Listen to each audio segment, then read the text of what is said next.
கோவை செழியன் அவர் தானே பேசியிருக்காரு. விடுங்க. கோவை செழியன். கோவை செழியன். மாண்புமிகு பேரவைத் தலைவர் அவர்களே, மாண்புமிகு பேரவைத் தலைவர் அவர்களே, மாண்புமிகு அமைச்சர் பல்வேறு புள்ளி விவரங்களை தந்தார். எனக்கும் அது ஒரு வகையில் ஐயப்பாடோடு இருந்த என்னை தெளிவுபடுத்தும் என தான் எண்ணி இருந்தேன். ஆனால் அவர் பேசும் பொழுது நீங்கள் ஒன்று செய்யவில்லை என்று சொன்ன அண்ணனை பார்த்து இருக்கிறேன். மேலூர் என்ற பொது தொகுதியில் உங்களை நிற்க வைத்து திராவிட முன்னேற்ற கழக தொண்டன் வெற்றி பெற்று இன்றைக்கு மாண்புமிகு அமைச்சர் ஒன்று அடுத்து பேரவை அனுமதியின் அலுவல் நேரம் நீட்டிக்கப்படுகிறது. அண்ணல் அம்பேத்கருக்கு நன்றி. அண்ணல் அம்பேத்கர் இடஒதுக்கீடு, எங்கள் தளபதியின் பிரச்சாரம், எங்கள் எதிர்கட்சி தலைவர் பிரச்சாரம், கருப்பு சிவப்பு வேட்டி கட்டிய உண்மையான கட்சிக்காரன் போட்ட ஓட்டு எங்கள் அமைச்சர் விட்டுடு. அடுத்ததுக்கு வர பேரவைத் தலைவர் அவர்களே, பொதுப்பணித்துறை அமைச்சர் பேரவைத் தலைவர் அடுத்து வர கடைசி விளக்கம் சுருக்கமா. இதே தமிழகத்தில் மன்னிக்கணும், இதே தமிழகத்தில் நாம் சார்ந்திருக்கிற சமூகம், அது எந்த சமூகமாக இருந்தாலும் தனது பெயருக்கு பின்னால் அந்த ஜாதியின் பெயர் தான் தொன்று தொட்டு இருந்திருக்கிறது.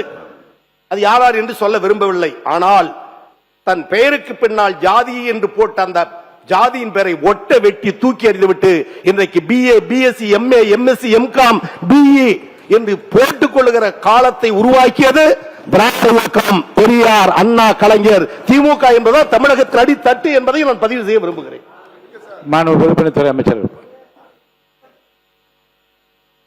காங்கிரஸ் சார்பா நான் கொஞ்சம் பேசிடுறேன். பேசுங்க. மாண்பு பேரவைத் தலைவர்களே,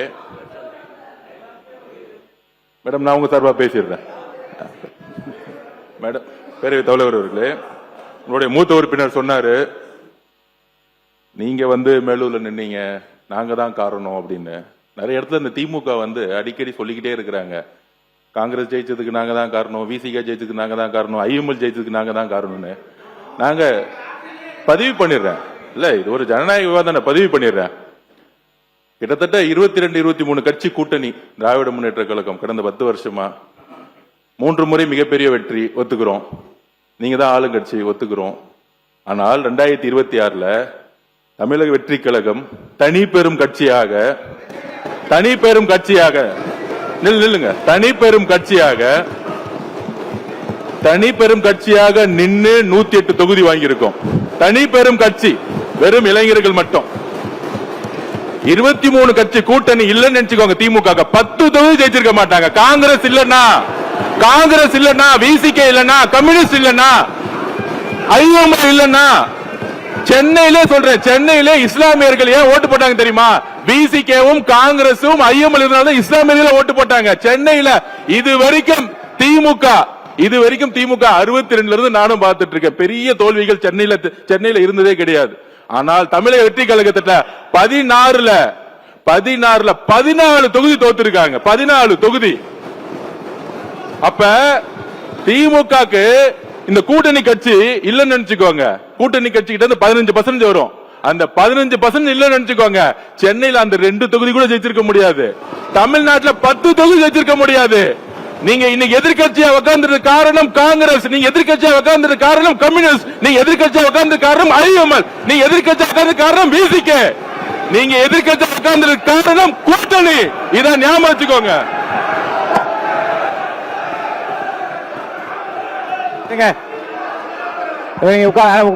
உட்காருங்க போதும்.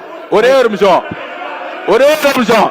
எங்களை மாதிரி திமுக தனியா நின்று ஒரு தேர்தல் 50 சொல்லுங்க பாப்போம்.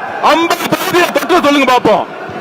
ஒரே ஒரு தேர்தல் திமுக தனியா நின்று 50 தொற்று சொல்லுங்க. அப்பதான் இந்த கூட்டணி கட்சியோடைய அருமை திமுகவுக்கு தெரியும். உட்காருங்க. மாண்பு உறுப்பினர் பாருங்க, விவாதம் திசை திருப்பி கொண்டிருக்கிறது. உறுப்பினர் கோவை செழியன் மட்டும் பதில் சொல்லலாம். உறுப்பினர் கோவை செழியன் மட்டும் அனுமதி பதில் சொல்லலாம். மற்ற இனி இந்த விவாதத்துக்கு புள்ளி வைக்க விரும்புகிறேன். கோவை செழியன் பதில் சொன்ன அடுத்த கட்டத்துக்கு போக வேண்டும். உட்காருங்க. அவர் மட்டும் தான் பேசணும். மாண்புமிகு பேரவைத் தலைவர் அவர்களே, நீங்கள் எல்லாம் வெற்றி பெற்றதற்கு எதிர்கட்சியில் இருப்பதற்கு நாங்கள் தான் காரணம் என்கிறார். நான் ஒன்றை சொல்ல விரும்புகிறேன். ராஜீவ்காந்தி படுகொலை பாரத பிரதமராக ஆனதற்கு பிறகு ஒற்றை இடத்தில் தான் துறைமுகத்தில் வெற்றி பெற்றார். ராஜீவ்காந்தி தான் சொல்ற. ராஜீவ்காந்தி படுகொலையான பொழுது ஒற்றை இடத்தில் தான் ஜெயித்தார் துறைமுகத்தில். வேடிக்கையோடு சொல்லுவார், கடலாடி வருவாய் என காத்திருந்தேன் வரவில்லையே தம்பி என்று சொல். அது ஆக அதையும் ராஜினாமா செய்தார்.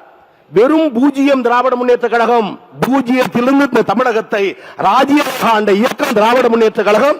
வெற்றி தோல்வி வரும் போகும், அது நிரந்தரம் அல்ல.